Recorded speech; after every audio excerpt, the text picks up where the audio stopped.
The topic of my lesson was rights to education. I wanted to choose a primary source that wasn't so disconnected from the fourth grade social studies curriculum in the district that I student taught.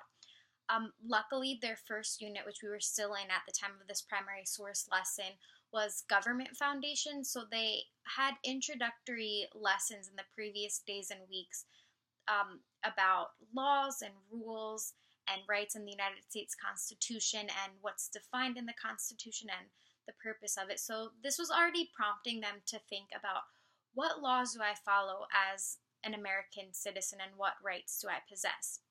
I chose Malala Yousafzai's story to focus on because it's such a compelling and inspiring one. At the time, she was a 14-year-old girl, a child who faced such violent circumstances to access education. She used her voice to speak out against the just unjust rules of the Taliban, and just her bravery was something that I wanted to expose students to. And first, I had started the lesson with sort of a little game. Students lined up in the back of the classroom and they were each assigned a number, and that number corresponded to some level of education. So one was no education and three was higher education. So college. And then I asked a series of questions, and together they had to come up with an answer. Their answer would determine how many steps they could take forward. Some of the questions were which group of people would be most likely to have the highest paying job, which group would have better access to medical information and healthcare, which group would have the knowledge to know how to spend their money wisely. So the whole objective was just for students to see the importance of education. The higher you go in your level of education, the more things you're exposed to, the more things you learn about your own world and things outside of your world, and just the more opportunities you're afforded. So choosing a primary source was not difficult at all. I already had this specific video where Malala is addressing the United Nations Youth Assembly in mind. So I searched for it on the National Archives website, and unfortunately I couldn't locate it there. But just searching her name, it brought me to other links, additional information. One was a transcript of an interview with her. So just, I, of course, used that to my advantage, and I read it just to prepare myself to be able to teach this lesson. Students really loved this lesson. Watching the video and analyzing quotes was very helpful, and just Malala's story was so engaging and intriguing to them. And they started just the natural questioning of how could this happen to someone? Why is her world so different than ours? Like, what's the difference in government where something like this doesn't happen here but it happens somewhere else? Like, why are realities of children different around the world? So that natural questioning was just it was flowing.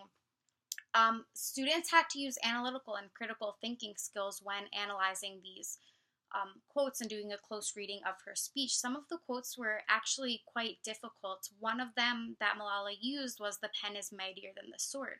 So students had to, figure out, what does the pen represent? What does the sword represent? Okay, now that we have this information, how can we apply it to the context of her life? So that that critical thinking and just being able to work in like collaborative groups really helped them to break down these quotes. They also loved hearing a firsthand account of an event. It helped them to make personal connections and other connections to something in the past. And even though this only happened a few years back, it's a part of history that they need to learn about and see how important education is and how things around the world are really different. And they made connections again to their personal lives, their own schooling experience, to different forms of government. They even made connections to text. So we had previously read Yertle the Turtle, who is this dictator king, and he just does horrible offenses to the other turtles in his pond because he's the big bad ruler. And students, some of them started to say, what's going on with Malala in Pakistan is a lot like what happened in King Yurtle's pond. So it was really cool to see those connections. And students they didn't have the whole context of her story and Pakistan and the purpose of the Taliban and their beliefs. So they did have to make their own inferences and draw their own conclusions.